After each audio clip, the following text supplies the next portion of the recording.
Marco Ferreri. De Ferreri. La question aujourd'hui du travail. Qu'est-ce que c'est que le travail? Voilà, je crois que c'est ça la question qu'il faut se poser. Un comédien travaille.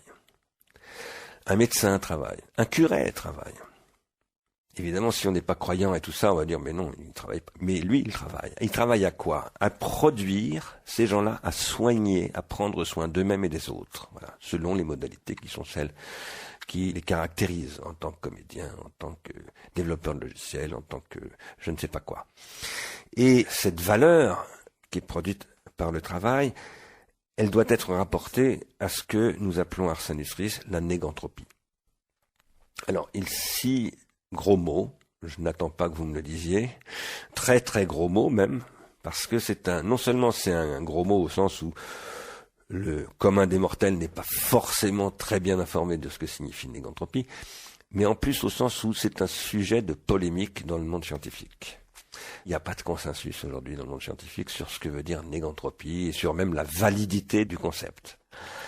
Pour parler de ce que veut dire la négantropie, il faut d'abord parler de l'entropie.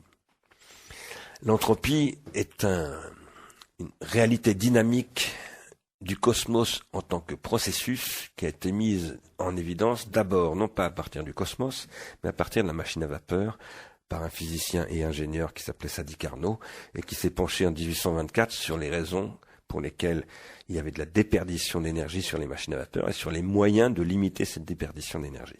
Et il en est arrivé avec la conclusion qu'on ne pouvait pas éviter cette déperdition d'énergie, que inéluctablement l'énergie se dissipe, et ensuite de quoi un certain nombre de physiciens anglais, allemands, ont repris ces travaux-là, et en particulier Clausius, qui est celui qui a forgé le mot entropie, a montré qu'en fait l'univers entier est traversé par le processus de l'augmentation de l'entropie, c'est-à-dire de la dissipation irréversible de l'énergie.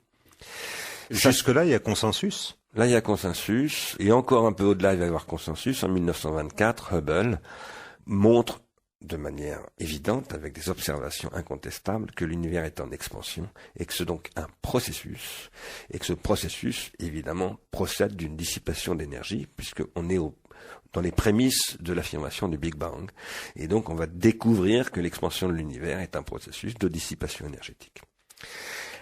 À partir de 1944, apparaît un nouveau discours qui avait été anticipé par des philosophes, et en particulier en France par Bergson, qui est un discours qui consiste à dire, oui, tout est anthropique, mais le vivant, c'est ce qui consiste à différer l'entropie, et à localement et temporairement, non seulement limiter, mais inverser les processus d'entropie, c'est-à-dire remettre de l'ordre et de la concentration d'énergie là où il y avait du désordre et de la dissipation d'énergie.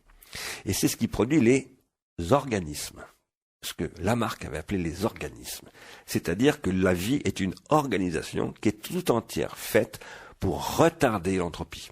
Voilà. Alors ça c'est très intéressant parce que ça donne une compréhension de la place qui est la nôtre dans l'univers. Nous sommes tous mortels, ça veut dire que, comme le dit la Bible, livre 3 de la Genèse, nous finirons tous par redevenir de la poussière, mais pendant un certain temps, autrefois c'était 30-40 ans, ensuite c'est devenu 60-70 ans, maintenant c'est 80-100 ans, nous pouvons maintenir une négantropie locale, on appelle ça comme ça, c'est-à-dire nous maintenir en vie. Si je dois résumer avec mes mots à moi le dissensus sur cette question,